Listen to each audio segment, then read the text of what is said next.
පිංගතුනේ බෝධිසත්වයන් වහන්සේලා කියන්නේ යම් ඉලක්කයක් හිත තුළ දරාගෙන සසර මහා පින්කරගෙන සසර දුකින් නිදහස්වීම පිණිස පමණක් නෙවෙයි අනෙක් සත්වයන්වත් සංසාරදුකින් එතර කරවීම අරමුණු කරගෙන සසර මහා කැපකිරීමක් කරන මහා පින්වන්ත උත්තමයන් පිරිසක්.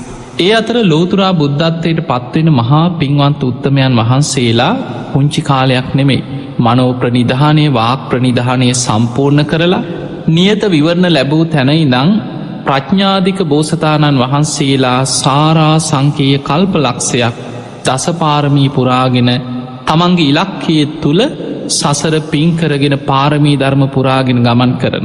ඒ අතර සද්ධාධික බෝසතාණන් වහන්සේලා අටහා සංකේය කල්පලක්ෂයකුත් වීරියාධික බෝසතාණන් වහන්සේලා සොළොසා සංකේය කල්පලක්ෂයකුත් දසපාරමී සම්පූර්ණ කරනු.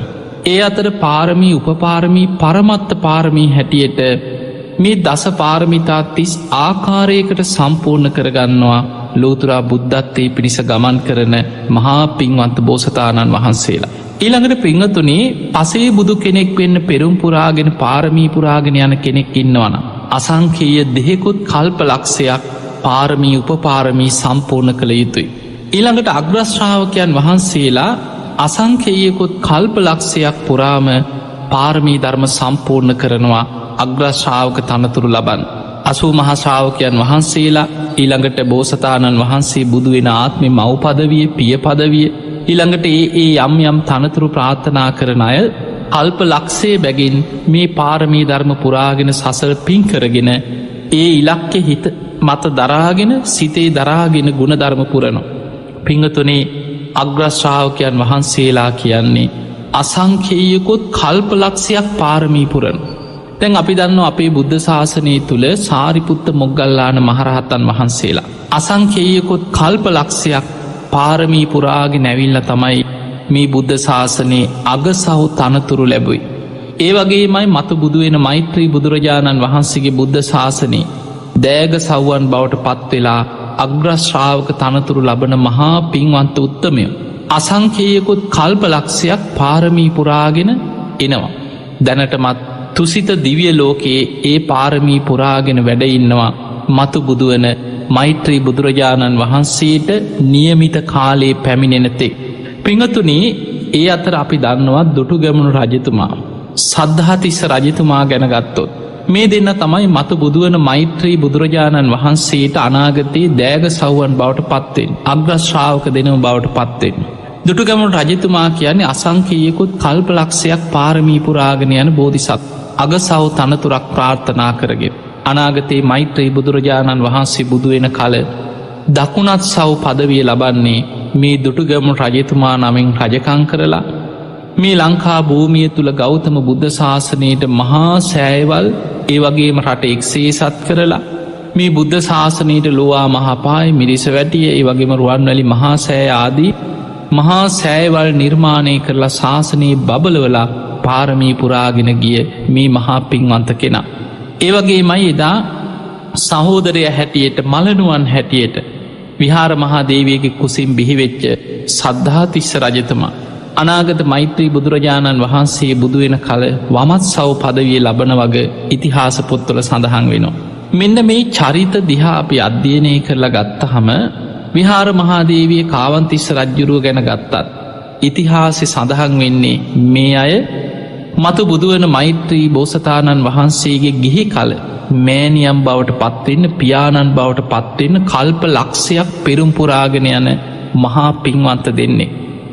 ඔබ දන්නවා විහාර මහාදේවිය එදා කැලනිතිස්ස රජ්ජුරුවන්ගේ දූ කුමරිය. කැලනිතිස්ස රජ්ජුරුවන්ගේ යම් අධර්ම ක්‍රියාවක් නිසා එදා කැලනයේ වැඩහිටිය උතුම් මහරහතන් වහන්සේ නමක් ගැන ඇතිවෙච්ච සැකයක් තුළ ඒ මහරහතන් වහන්සේට විශාල අපරාධයක් සිද්ධ කරා මේ කැලනිතිස්ස රජ්ජුරුව. තෙල් කටාරමක දාලා උන්වහන්සේට දඬුවම් කරන්න වදකයන්ට අණ කරා. උන්වහන්සේත් නොකළ වරදකට මේ රාජ දනුවමකට ලක්වුණේ පෙර සසර කරපු අකුසල විපාකයක් මත. හැබැයි එදා මේ කුපිත වෙච්ච මේ රජ්ජුරුව කිසිම හෙවිල්ලක් බැලිල්ලක් නැතුව තමන්ගේ දේවියත් එක්ක අනියම් සම්බන්ධයක් තියෙනවා කියලා ඇතිවෙච්ච සැකය තුළ තමයි ඒ වෙලාවෙ මනකරේ මේ ශ්‍රමණයාව තෙල් හැලියක දාලා රත් කරලා උන්වහන්සේට දඩුවම් කරන්න කියලා. හැබැයි එදා උන්වහන්සේ පළඟක් බැඳගෙන මේ හැලිය මත තෙල්වල නොගෑවී සමාපත්තියෙන් වැඩ හිටිය. කොච්චර කුපිත වුණාද කියන්න මේ රජ්ජුරුවෝ දැන් අර තෙල් හැලියට උණු තෙල් හැලියට දර දානවා ඉහිලා කිව ස්වාමී මේ රජතුමනි චර දර දැම්මත් මේ ශ්‍රමණය පිළිස්සෙන්නේ නැහැ කිව්වා. තව දාපල්ලකි. දුර්බාන කොච්චර ද්වේෂයක් වෛරයක් මත නොමග ගියාද එදා කැලණිතිස්ස රජ්ජුරුවෝ. මේ හැලිය මතම සමාපත්තියෙන් වැඩහිටිය මේ මහරහතන් වහන්සේ බැලුවා ඇයි මට මෙහෙම නොකළ වරදකට දඩුවමක් ලැබෙන්නේ. මම පෙරකරපු සසර අකුසලයක්. උන්වහන්සේ දැක්කා පෙර සංසාරිකරපු අකුසල විපාකයක් මේ කැරකිලා එන්නේ. ඒ නිසා එදා ඒ මතම පිරිනිවන් පාන්න තීරණය කර උන්වහන්සේගේ ආයුෂත් ගෙවිලා අවසාන එදා ඒ මතම උන්වහන්සේ පිරිනිවන් පෑව. එදා මේ රජ්ජුරුවෝ කුපිත වෙලා උන්වහන්සේ පිරිනිවන් පෑවට පස්සෙත් වදකයන්ට අනකරා කෑලි කෑලිවලට කපලා අතපය කපලක් ශරීරය කොටස් වෙන් කරලා මුහුදට විසිකර පල්ලක්. එදා රජ්ජුරුවන්ගේ රාජානින් මේ කැලණිතිස්ස මහරහතන් වහන්සේගේ මේ ශරීරය පවා කොටස් වලට කපල මුහුදට විසිකරා. මේ මහා පාපී ක්‍රියාවත් එක්ක සමුද්‍රවානිජ දේවතාවරු ඒ වගේම මේ දෙවියන්ගේ කෝපයක් ඇතිවෙලා මුහුද ගොඩ ගලන් පටන්ගත්. ගම්මාන 1200 ගානක් යටවේගෙනාව කියන මුහුද රට ඇතුළට ගලාගෙනාව. එදා යුදුම් ගානක් කැලනිය ඉඳම් මුහුද දක්වා යුදුම් 7ක පමණ දුරක් තිබුණ කියන. එයින් යොදුම් 5ක් විතර රට ඇතුළට මුහුද ගලාගෙන එනකොට.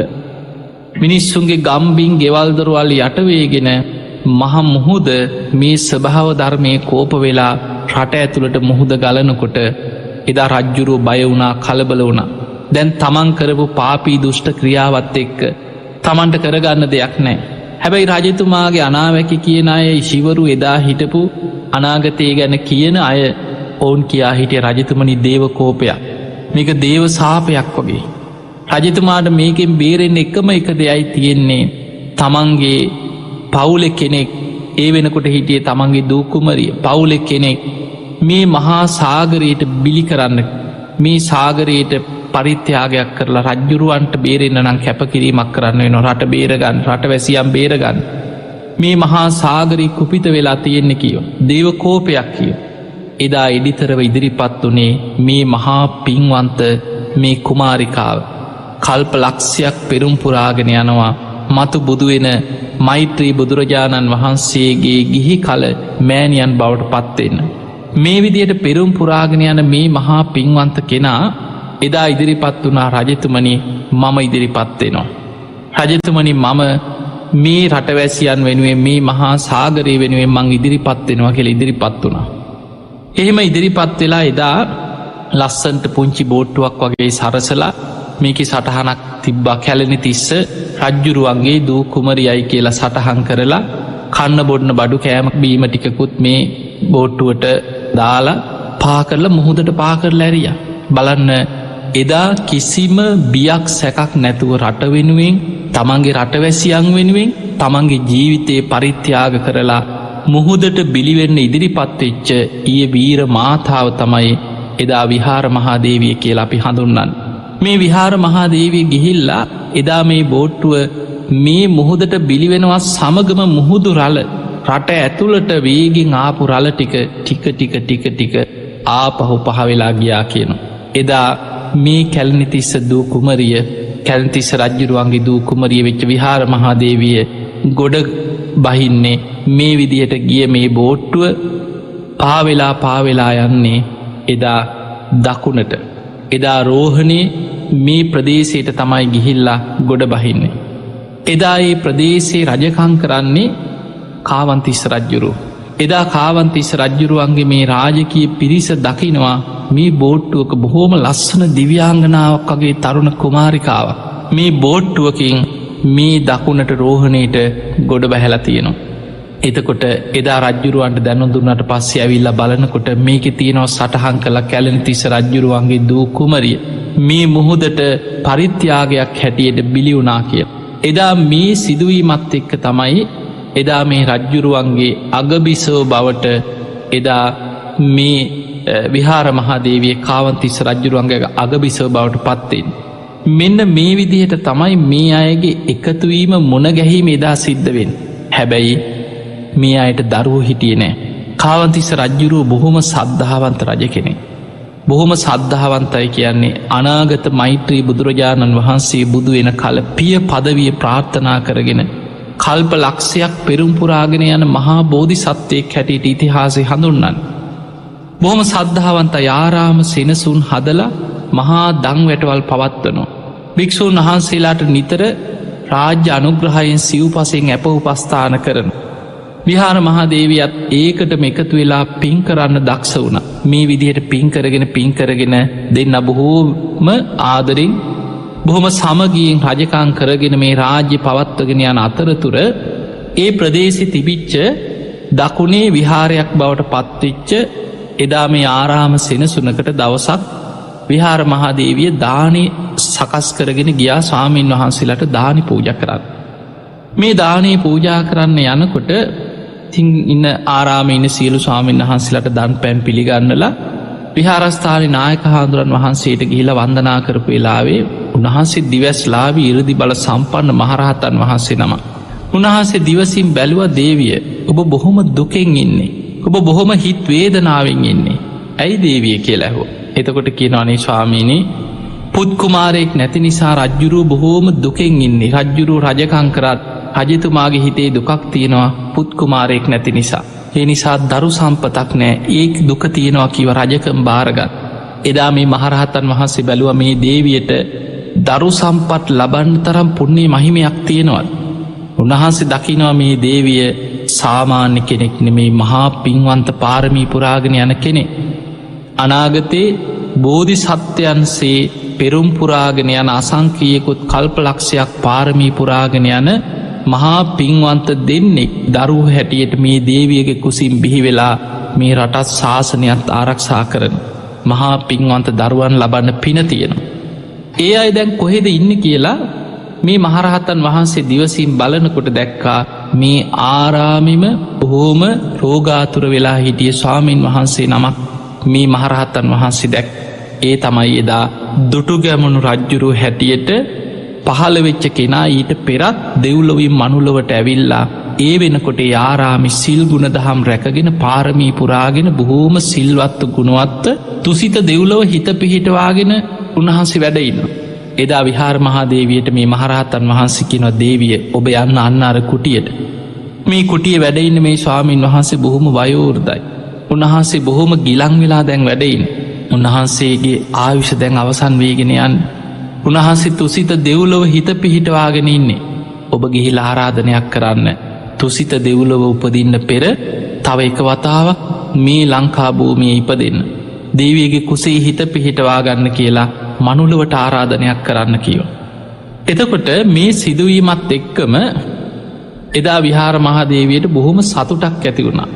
දේවිය මොකද කරේ තෑගි බෝග උන්වහන්සේට සාමාන්‍යයෙන් පිරිකර බෙහෙත් පිරිකර මේවා සකස් කරගෙන උන්වහන්සේගේ කුටියට ගිහිල්ල ස්වාමීනී කියලා මේවා උන්වහන්සේට පූජා කරා. පූජ කළ තමන්ගේ කාරණයේ සිහිපත් කළ ආරාධනයක් කරා ස්වාමීනි නායක හාමුදුරන් වහන්සේ ඔබහන්සේ ගැන දැනුම් දුන්නා. ඔබහන්සේ තුසිත දෙව්ලොව හිත පිහිටවාගෙන ඉන්න බව දැනගත්තා. දිවිය ලෝකෙ වඩින්න පෙර තව එක වතාවක් මේ මනුස්ස ලෝක ඉපදෙන්න. ඔබහන්සේට පුළුවන් මගේ කුසේ හිත පිහිටවාගන්න. ඔබහන්සේ මහා පින්වන්ත කෙනෙක්. මේ ශාසනයේ බබලවන්න පුළුවන් කියලා ආරාධනයක් කරා. නෑ දේවිය මන් තුසිත දෙව්ලොව හිත පිහිටවාගෙන අවසානයි කිය. දෙවනි වතාවෙත් ආරාධනා කරා ඒ වෙලාවෙ ප්‍රතික්ෂේප කරලකින දේවිය මම තුසිත දිවිය ලෝක හිත පිහිටවාගෙන අවසාන. තුන්ගනි වතාව විහාර මහාදේවී කෙනව ස්වාමිනි ඔබහන්සේ සාමාන්‍ය තැනක සාමාන්‍ය පවුලක මනුස්ස ලෝක ඉපදුනොත්. වහන්සේට පෙරුම් පුරාගන්න පාරමී පුරන්න ශාසනයේ බබලවන්න ලොකූ දෙයක් කරන්න අපහසුයි. නමුත් ඔබහන්සේ රජකං කරන රජ පවුලක ඉපදුනොත් රටත් ශාසනයත් බබලෝල වෙහිර විහාර ඉදි කරලා බුද්ධ ශාසනයේ බබලවල පාරමී පුරාගන්න පහසුයි. ඒ ගැන හිතන්න කියව. ඒ වෙලා මේ සාමීන් වහන්සේට හිතුන මේ දේවී කියන කතාව ඇත්තක් තියෙනවානේ. මම ධාර්මිෂ්ඨව මට රජකම් කරන්න පුළුවන් රජ පවුලක ඉපදුනොත්. විහෙර විහාර හදන්න පුළුවන් ශාසනයේ බබලවන්න පුළුවන්. බුද්ධ ශාසනයේ දියුණු කරලා මට පාරමී පුරාගන්න පහසුයි නේද කියන සිතුවිල්ල හිතට ඇති වුණා. ආරාධනය පිළි අරගෙන කිනෝ දේවිය ඔබ එහෙම නන්දෙන් යන්න. ඔබේ ආරාධනය මං පිළිගත්තා කියෝ. දේවිය බොහෝම සතුටින් උන්වහන්සේට වන්දනා කළ මාලිගාවට පිටත් වුණා. හැබැයි ටික දුරක් යනකොටම මේ ස්වාමීන් වහන්සේ අර කුටියම අපවත් වුණා. උන්වහන්සේ බොහෝම රෝගාතුර වෙලා හිටියේ. ඒ වෙලාවෙම අපවත් වෙන මොහොතෙම දේවියගේ කුසට අමුත්තක් දැනුණා. මාලිගාවට රථයෙන් යන ගම දේවිය කරත්තේ අරගෙන යන අයට කිව ඉක්මනට හරවන්න ආපහු යන් කියව. ඒ මොහොතෙම දේවතාවරු දේවිය වාඩි වෙලාගේ කරත්තේ ඒ රෝධය ඒ පැත්තේ රෝධය පොළොවෙ හිරවෙන්න එරෙන්න සැලැස්වා කියනවා. ලකුණක් වසේ. දේවී ආපහු හැරිලා ආරාමිට ගිහින් බලනකොට උන්වහන්සේ අපවත් වෙලා. ඔන්න ඔය විදිහට තමයි දුටුගැමුණු කුමාරයාගේ කුස පිළිසිඳ ගැනීම විහාර මහා දේවියගේ කුස පිළිසිඳ ගැනීම ගැන ඉතිහාස පොත්වල අපේ සඳහන් වෙලා තියෙන. එදා පිංහතුනි මේ විදිහට මේ කුසේ පිළිසිඳගත්ත මේ මහා පින්වන්ත කෙනා තමයි දුටුගැමුණු කුමාරය හැටියට එදා ගැමුණු කුමාරය හැටියට විහාර මහා දේවී කුසින් ලෝකෙට බිහිවෙන්. ඒ වගේමයි තමන්ගේ මලනුවන් හැටියට මේ සද්ධාතිස්ස කුමාරයත් ලෝකෙට විහාර මහාදේවයගේ කුසින් දෙවනි දරුවෙක් හැටියට බිහිවෙන. මේ දෙන්නම කල්ප ලක්ෂයක් අසංකේයකුත් කල්ප ලක්ෂයක් පෙරුම්පුරාගෙන යන මහා පින්වන්තයෝ දෙන්න.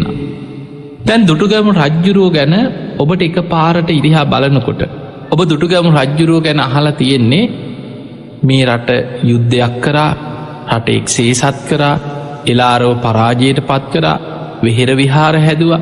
එතකොට මේ වගේ තොරොත්තුරු ටිකක් අපිට දුටුගැමුණු රජ්ජුරුවෝ ගැන අහන්න ලැබෙනවා. හැබැයි දුටුගැමුණු රජ්ජුරුවෝ යුද්ධ කරේ මොනවගේ චේතනාවක් දරාගෙන තෙ මද මේ ලෝක නායකයකුටවත් අද ලෝක යුද්ධ කරන කෙනෙකුටවත් මේ කිසිම කෙනෙකුට දුටුගැමුණු රජ්ජුරුවන්ගේ යුද්ධ ඒ යුද්ධ චේතනාව ඒ තිබ්බ පිරිසිදු භාවේ ඒ ස්වභාවය ගැන අපිට හිතාගන්නවත් පුළුවන්කමක් නෑ. දුටුගැමුණු රජ්ජුරුවෝ සේනාව සංවිධානය කරලා තිස්ස මහාරාම චෛත්‍ය වැඳලා එතනින් තමයි ගමන ආරම්භ කරන්න. දැන් අවයාවි දරගෙන සේනාව පුහුණු කරලා පුරුදු කරලා එදා තිස්ස මහාරාමි වැඩ හිටියකින 12,000ක් මහරහතන් වහන්සේලා. ඔබ අහලා ඇති සිතුල් පව්ව දකුණේ එදා මහා විහාරය බවට පත්වනේ තිස්ස මහාරාමි. ඒවගේම සිතුල් පව්ව තමයි කැලේ බණ භාවනා කරගෙන වැඩහිටිය ආරණ්‍යවාසී භික්ෂූන් වහන්සේලා වැඩහිටිය. එතකොට සිතුල් පව්වෙත් වැඩහිටිය කැලෑ බදව බණ භාවනා කරන 12,000ක් තරම් මහරහතන් වහන්සේලා වැඩහිටිය. දුටුගැමුණු කුමාරයා සද්ධාතිස්ස කුමාරයාත් අධ්‍යාපනය ලබන්නේ තිස්ස මහාරාමේ වැඩහිටිය මේ භික්ෂූන් වහන්සේලා තමයි මේ රාජ කුමාරවරු දෙන්නට ශිල්ප ශාස්ත්‍ර අධ්‍යාපනය ඒ රාජකීය මේ උගැන්වීම් සියල්ල උගන්නලා මේ අයව ඥානවන්තයන් බවට පත් කළ ශාසනය ගැන හිත පහදවලා අවශ්‍ය මට්ටමට ශිල්ප ශාස්ත්‍ර ගැන දැනුම ලබල දෙන්න. එදා දුටුගැමුණු රජ්ජුරුවෝ සේනාවත් එක්ක ගිහිල්ල තිස්ස මහාරාම මහා සෑය වන්දනා කරලා මහරහතන් වහන්සේලා ඉදිරි ආයුධ අතට අරගෙන සත්‍යක්‍රියාවක් කරා. ස්වාමීනී මම මේ යුද්ධෙට යන්නේ හුදෙක් රජ සැප පිණිස නොවේ. බුද්ධ ශාසනයේ චිරස්ථිතිය උදෙසාමයි මේක සත්‍යයක්මයි. ඔබහන්සේලා මගේ හිත දකිනො ඇත්. මම මේ රජ සැප පිණිස රට විශාල කරගන්නවත් භූමිය විශාල කරගන්නවත් මේ භූමි තන්හාාවකින් රජ සැප පිණිස සතුරෙක් පරාජයට පත් කරලා භූමියක් අල්ලගන්න යන ගමනක් නෙමේ. මම ශාසනය වෙනුවෙන් යන ගමනක්. ඔබහන්සේලා මගේ පිරිසිදු භාවේ දකිනවනං මාත් එක්ක මේ ගමනේ පෙරගමන් යන්න පිරිසක් වඩින්න කියලා දුටුගැමුණු රජ්ජුරුවෝ මහරහතන් වහන්සේලා ඉදිරියේ වන්දනා කරලා සිහිපත් කරා. එදා මේ 12,000ක් මහරහතන් වහන්සේලා අතරින් 500ක් මහරහතන් වහන්සේලා ඉදිරිපත් වුණා. රජතුමායෙක් පෙරගමන් යන්න මේ යන ගමනට. එතනදී දැන් බලන්න දුටුගැමුණු රජ්ජුරුවෝ මේ යන්න යුද්ධයකට සේනාවක් එක්ක යන්න. හැබැයි මේ යන ගමනට පෙරගමන් යන්න ඉදිරිපත් වුණේ මහරහතන් වහන්සේලා 500ක්. එතකොට පින්වතුනේ එදා දුටුගැමුණු රජ්ජුරුවෝ එක්ක 500ක් මහරහතන් වහන්සේලා මේ ගමනේ පෙරගමන් යන්න ඉදිරිපත් වුණා. හැබැයි දැන් දුටුගැමුණු රජ්ජුරුවෝ යන්නේ මේ යුද්ධයකට. හැබැයි මේ යුද්ධයකට ගියත් රජ්ජුරුවන්ගේ චේතනාව තියෙන්නේ බුද්ධ ශාසනය වෙනුවෙන් මේ රට එක්සේසත් කරන්න යන ගමන. රජ්ජුරුවෝ නලලේ ජටාවේ බැඳගත්තේ බුද්ධෝ තිලෝක සරණෝ බුද්ධෝ සුරියෝ තමෝනුදෝ ඒවන්තන් සරණංකේ මං බුද්ධෝ මේ සරණං වර ගච්ඡාමි සරණම් බුද්ධං නත්ති මහියම් බයන් සත. අන රජ්ජුරුවන්ගේ එකම අධිෂ්ඨානය රත්තරම් පත්තීරුවක ලියලා නලලි බැඳගත්තා. ධම්මෝ තිලෝක සරණෝ ධම්මෝ සුරියෝ තමෝනුදෝ ඒවන්තන් සරණංකේ මං ධම්මෝ මේ සරණං වර ගච්ඡාමි සරණං ධම්මං නත්ති මහියම් බයන් සදා.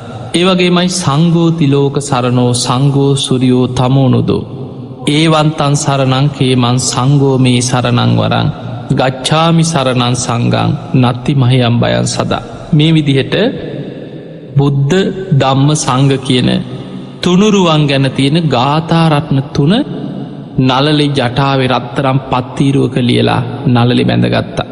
යුද පෙරමුණේ ඉදිරියෙන් අරගෙන ගියේ අවියායුධ ටික නෙමෙයි. රජ්ජුරුවන්ගේ එකම චේතනාව ශාසනය වෙනුවෙන් යන ගමන. සර්වඥ ධාතුන් වහන්සේලා තැන්පත් කරා ජයකොන්ති. ජයකොන්ති ධාතුන් වහන්සේලා තැන්පත් කරලා තමයි ඒ ධාතුන් වහන්සේලා තමයි පෙරටු කරගෙන බෙරගහගෙන පංචතූරිනාද සහිතව මුතුකුඩයකින් දරාගෙන බුදුරජාණන් වහන්සේ ඉදිරියෙන් වඩිනවාසේ ධාතුන් වහන්සේලා වඩම්මගෙන ගියේ. තැන් ඔබ දැකල ඇති අපි නිවසක දානයක් දෙනෙකුට හරි විහාරස්ථානික පින්කමකට පිරිත් පින්කමකට හරි මුලින්ම වඩම්මන්නේ සදහතුක ධාතු කරඩුව. බුදුරජාණන් වහන්සේව තමයි ධාතුන් වහන්සේලාගෙන් අර්ථවත් කරන්න. එතකොට මේ සදහතුක ධාතු කරඩුව නිවසට වඩම්මනවා කියන්නේ බුදුරජාණන් වහන්සේ ඉදිරියෙන් වඩිනවා. ඊට පස්සෙ තමයි පිරිතකට නං පිරිවානා පොත් වහන්සේලා ධර්මරත්නය ඊළඟට සංගරත්නය වඩින්නේ. එදා මේ යුද පෙරමුණේ ඉදිරියෙන් අරගෙනගේ සර්වඥ ධාතුන් වහන්සේලා බුදුරජාණන් වහන්සේ ඉදිරියෙන් වඩිනෝ. ඊළඟට 500ක් මහරහතන් වහන්සේලා පිරිත් සජ්ජායනා කර කර ඊට පිටු පසින් වැඩම කර.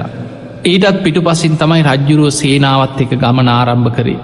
මෙහෙම ගිය ගමන තිස්ස මහාරාමඉදං එදා රාත්‍රී ටික දුරක් ගමන් කරලා හවස් වෙනකොට බොහොම ලස්සන මණ්ඩපයක් හදලා ධාතුන් වහන්සේලා තැන්පත් කරලා ගිලම්පස බුද්ධ පූජාවල් තියලා බුදුන් ඇඳලා සංඝයාට ගිලම්පස පූජා කරලා එදා රාත්‍රී නිදාගන්න. උදේ පාන්දර අවදි වෙච්ච ගමන් බුද්ධ පූජාව තියලා බුදුන් ඇඳලා සංඝයාට දාන ටික පූජා කරලා ගමන ආරම්භ කරනවා. මේ විදිහට තමයි මේ ගමන පිටත් වෙලා යන්නේ. එතකොට බලන්න යුද්ධයකට මෙහෙම යනවා කියන්නේ අද අපිට හිතාගන්නවත් පුළුවන්ද?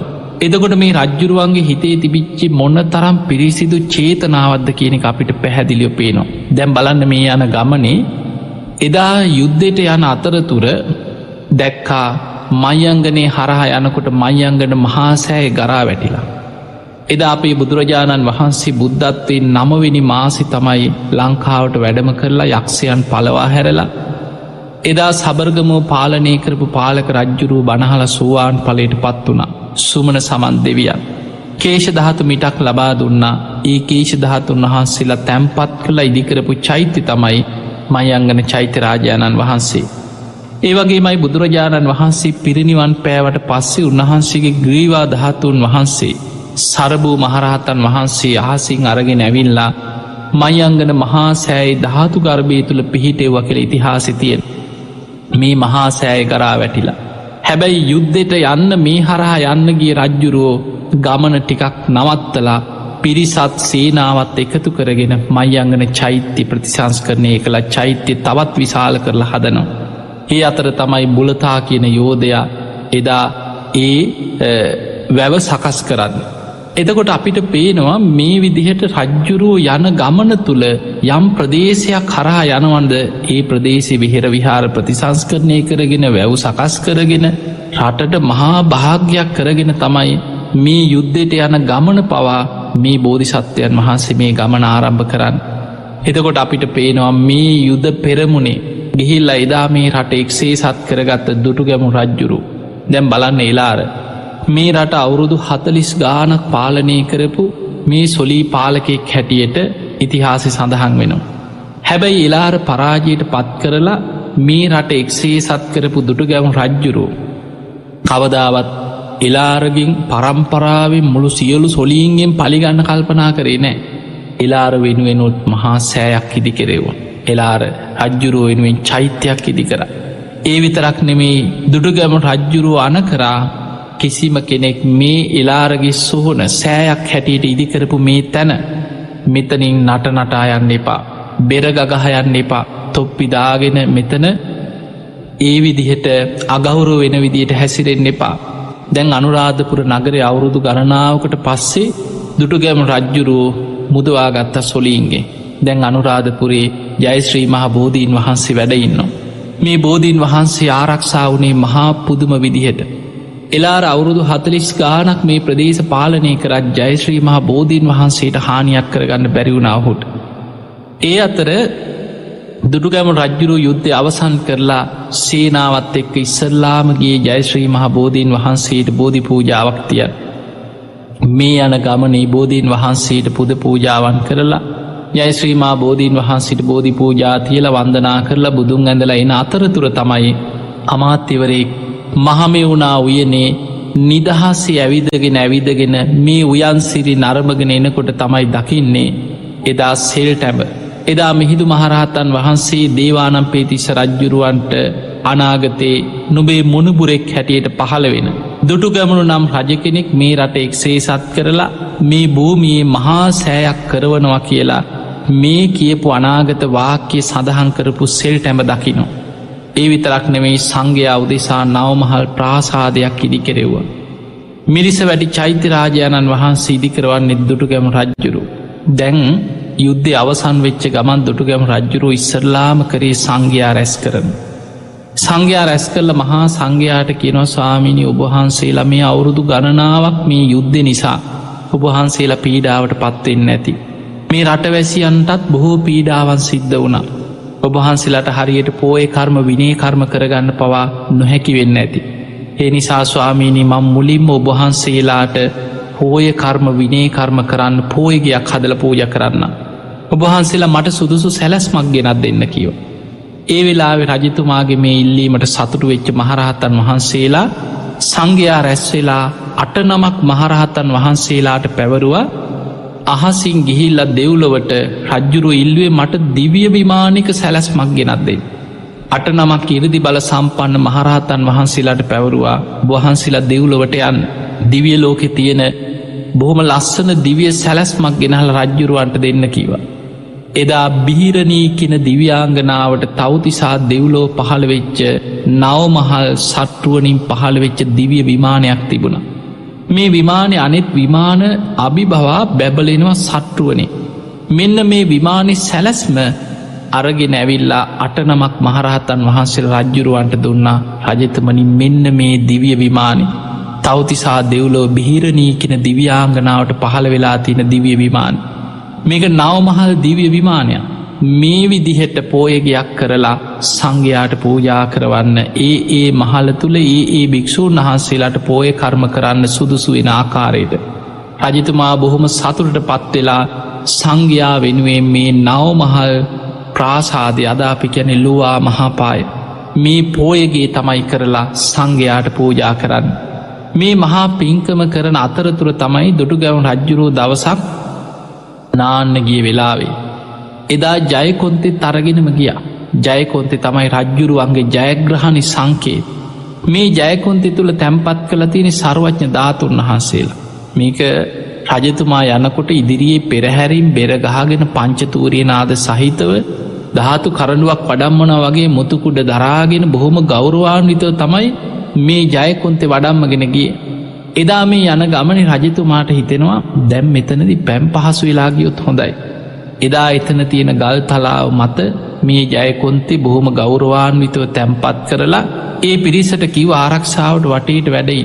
ඒ අය හරියට බුදුරජාණන් වහන්සේට පවන් සලනවා වගේ පවන් සලමින් සේසත් දරාගෙන මේ ජයකොන්තේ ළඟ මේ රාජකීය පිරිස වැඩයින් අතරතුර රජ්ජුරුවෝ එදා බසවක් කුලම වැවෙන් පැම් පහසු වුණා.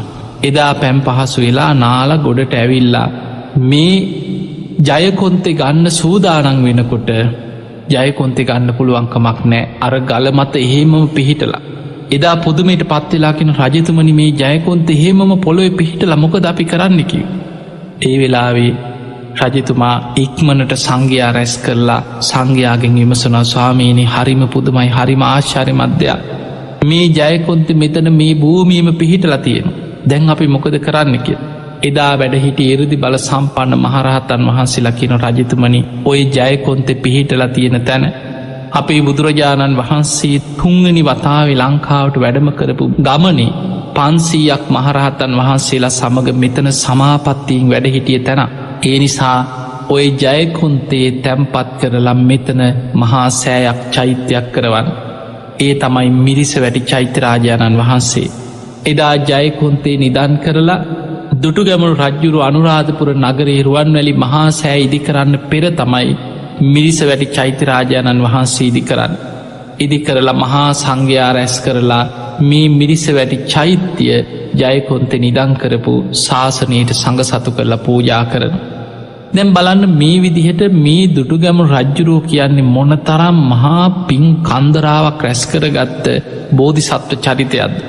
ඒ අතරතුර රජ්ජුරුවෝ රටේ දියුණුව වෙනුවෙන් වැව් පොකුණු කෙරෙව්වා, වෙහෙර විහාර කෙරෙව්වා, ගම් සංවර්ධනය කරා. මේ කරගෙන යනකොට අර සෙල් ටැබේ තියෙන තොරතුරු ගැන දැන් රජ්ජුරුව හිත හිතා ඉන්නවා මේ භූමියේ මහා සෑයක් කරවනවා කියලා සෙල් ටැබේ සඳහන් වෙලා තියෙනවා. පිංගතුනී ඔය දුටුගැමුණු රජ්ජුරුවෝ රුවන්වැලි මහා සෑය කරවන සිදුවීම අපේ බුදුරජාණන් වහන්සේත් බුදු ඇසින් දකිනවා. උන්වහන්සේ බුදු ඇසින් දැකලා මහා කාශ්‍යප මහරහතන් වහන්සේට මේක දේශනා කරලා තිබුණා. අපේ බුදුරජාණන් වහන්සේ ජීවමාන වැඩ ඉන්න කාලේ අනාගතයේ උන්වහන්සේගේ ධාතුන් වහන්සේලා බෙදිලා යන ආකාරයත් ඒ ධාතුන් වහන්සේලාගෙන් රාමගාම නගරේ කෝලිය රජදරුවන්ට ලැබෙන ධාතු ද්‍රෝණේ ලංකා භූමියට ලැබෙන ආකාරයත් අනාගතයේ ස්වර්ණමාලි මහා සෑය නමින් ලංකා භූමියේ පහළ වෙන දුටුගැමුණු නම් රජ කෙනෙක් මහා සෑයක් කරවලා ධාතුන් වහන්සේලා ද්‍රෝණයක් තැන්පත් කරන මේ විස්තරය මහා කාශ්‍යප මහරහතන් වහන්සේව අපේ බුදුරජාණන් වහන්සේ දැනුවත් කරපු විස්තරයක් දේශනාවල සඳහන් වෙනවා. මේක සඳහන් වෙන්නේ පළවෙනි ධර්ම සංගායනාවෙන් පස්සේ. එදා ද්‍රෝණ 8කට බෙදලා දීපු සර්වඥ ධාතුන් වහන්සේලාට අනාගතයේ අන්‍ය තීර්ථකයන්ගෙන් අන්‍ය රජවරුන්ගෙන් හානි සිද්ධ වෙන බව එදා මහා කාශ්‍යප මහරහතන් වහන්සේ දවසක් භාවනා කරනකොට දිවසින් දකිනවා. උන්වහන්සේ කල්පනා කරා කොහොමද අපි ධාතුන් වහන්සේලාගේ ආරක්ෂාව වෙනුවෙන් මොකක්ද කළ යුත්තේ? අර බෙදලා දීපු ධාතුන් වහන්සේලා ද්‍රෝණ 8න් එක් ද්‍රෝණයක් නම් ආරක්ෂිතයි. ඒක බුද්ධ අධිෂ්ඨානය. ඒ තමයි රුවන්වැලි මහා සෑයට ලැබෙන ධාතු ද්‍රෝණේ. අනික් ධාතුන් වහන්සේලා ද්‍රෝණ 7ම එකතු කරලා පොළොව ඇතුලේ වාල සංඝටකේ නම් වූ ආරක්ෂිත තැනක පොළොව ඇතුලේ ධාතු නිධානයක් කළ යුතුයි. මෙන්න මේ කාරණා සියල්ල භාවනාවෙන් දකින මහා කාශ්‍යප මහරහතන් වහන්සේ එදා අජාසත්ත රජ්ජුරුව කැඳවල රජ්ජුරුවන්ට දැනුම් දුන්න රජතුමනි අපි බෙදා දීපු ධාතුන් වහන්සේලා ද්‍රෝණ 8 ද්‍රෝණ 7ක් ආපහු එකතු කර යුතුයි. අනාගතයේ ධාතුන් වහන්සේලාට විශාල හානියක් උපද්‍රවයක් සිද්ධ වෙයි.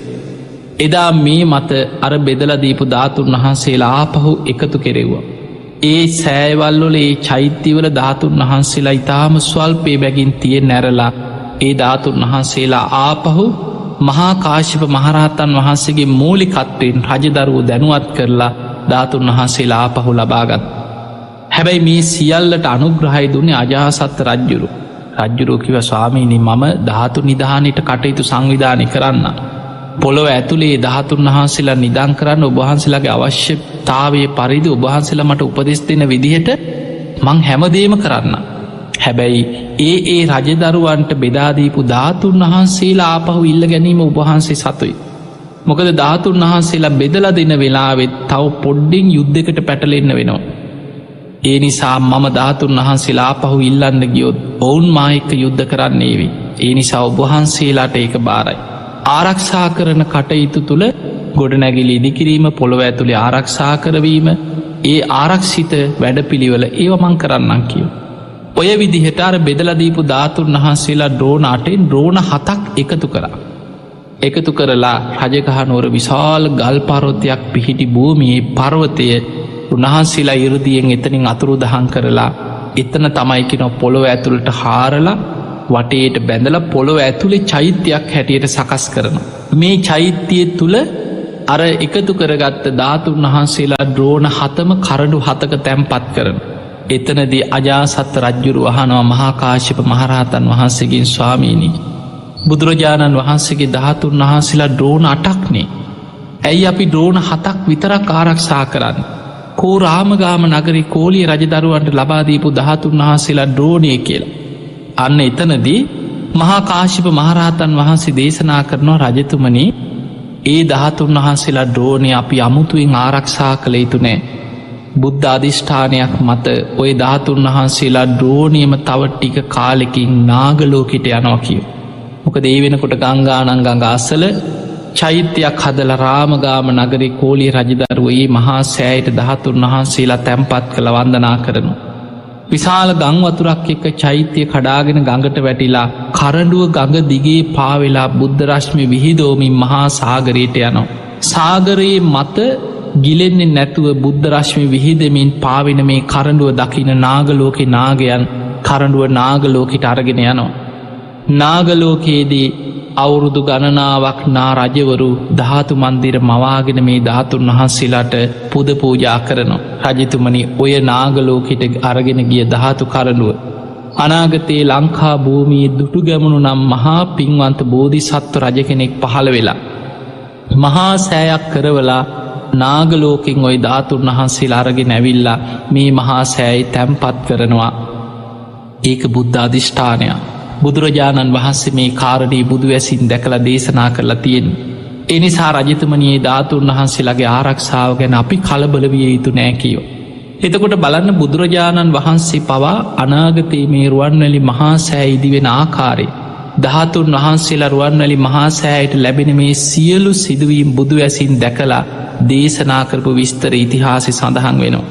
ඒවගේමයි මිහිඳු මහරහතන් වහන්සේ ලංකාවට වැඩම කරලා දේවානම්පියතිස්ස රජ්ජුරුවන්ටත් මේ කාරණය ඔය විදිහටම කියනවා රජතුමනි ඔබේ මුණුබුරෙක් වන දුටුගැමුණු නම් රජ කෙනෙක් මේ භූමියේ මහා සෑ ඉදි කරවනු.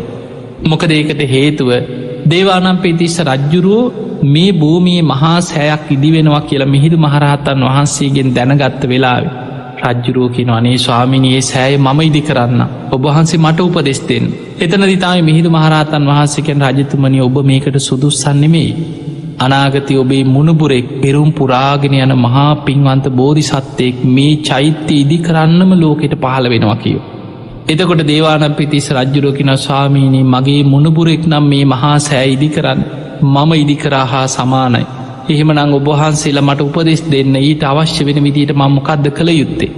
අන්නේ උපදෙස් පරිදි තමයි එදා සෙල් ටැඹේ මේ සියලු තොරතුරු සටහන් කරලා සෙල් ටැඹක් පිහිටෙව්වේ. මේ තොරතුරුත් එක්ක තමයි රුවන්වැලි මහා සෑ ඉදි කරන භූමිය එදා දුටුගැමුණු රජතුමාට අනුරාධපුරේ නිදහස් කරගත්තට පස්සේ මේ භූමිය හොයාගෙන මේ භූමියේ මහා සෑ ඉදි කරන සියලු කටයුතු සංවිධානය කරගන්න ලැබුණේ. පිංහතුනී රුවන්වැලි මහා සෑය කියන්නේ මේ තුන් ලෝකෙම තියෙන පූජනියම චෛත්‍යරාජාණන් වහන්සේ. අද දෙව්ලොව තියෙන සිළුමිණි මහා සෑය දිහා ගත්තත්. බඹලව බ්‍රහ්ම දෙවියන් වන්දනා කරන සළුමිණි මහා සෑය දිහා බැලුවත්. ඒවගේම නාගලෝකෙ නාගයන් අදත් ධාතු මන්දිර මවාගෙන සට්ටුවනින් යුක්තව මුතු මැණික් ශක්ෂිලා වෙරළුමිනි ආදී මැණික් වර්ග අතුරලා ධාතුන් වහන්සේලාට නාලෝ වැඳුම් පිදුම් කරනු.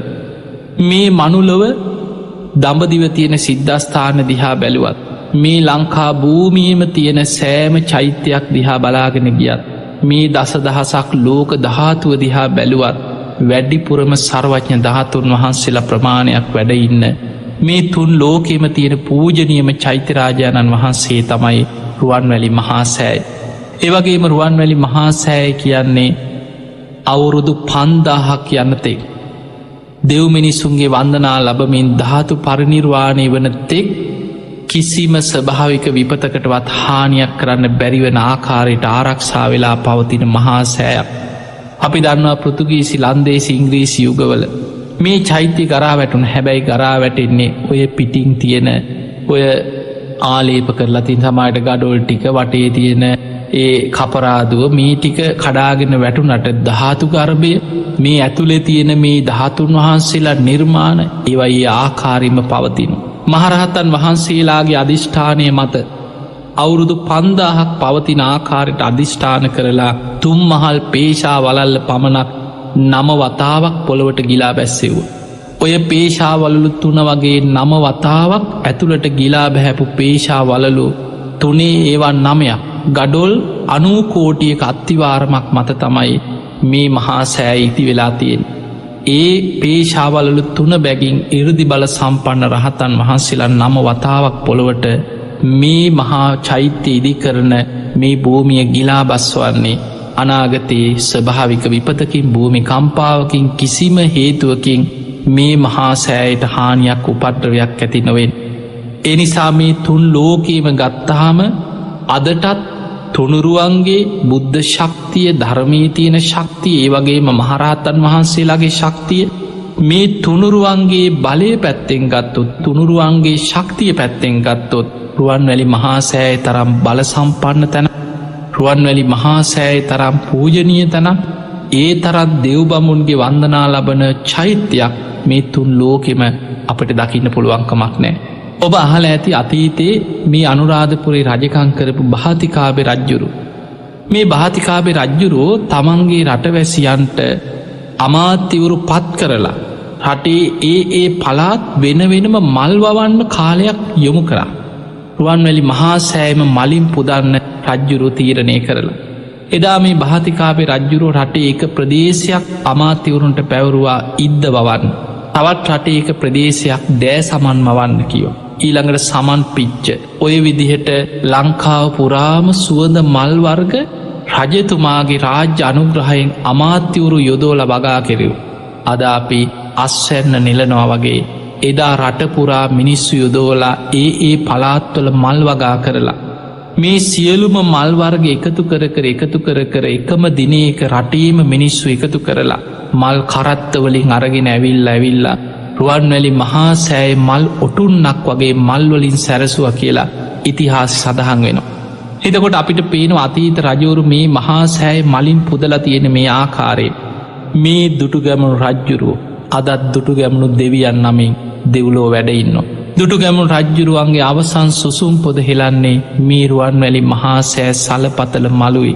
එදා මේ මහා සෑ දෙස බලාගෙන බුදුගුණ සිහිකර මේ මහා බෝධිසත්වයන් වහන්සේ මහා සෑය දෙස බලාගෙන වන්දනා කරද්දී ලක්ෂගණන් රහතන් වහන්සේ ලහසි මහා සෑ මළුවට එකතුුණා. රජ්ජුරූ කරපු පින්කම් සියල්ල පින්පොත බලාගෙන අමාත්‍යවරයෙක් සිහිකරන අතරතුර රුවන්වැලි මහා සෑයට ඉහළහස සම්පූර්ණයෙන්ම දෙවියන්ගෙන් වැහිලා ගියා. දිවිය රථ 6ක් අහස ඉඳන් රජ්ජුරුවන්ට ඒ දිවිය රථවලට අඬගහනවා. රජතුමායෙන් අපේ දිවිය ලෝකෙට නෑනෑ රජ්ජුරුවෙන් අපේ දෙව්ලෝට නෑනෑ රජ්ජුරුවෙන් අපේ දිවිය ලෝකෙට කියලා රජතුමාව දෙව්ලෝට අරගෙන යන්න රුවන්වැලි මහා සෑ මළුව දෙවියන්ගෙන් පිරිලගියා කියන.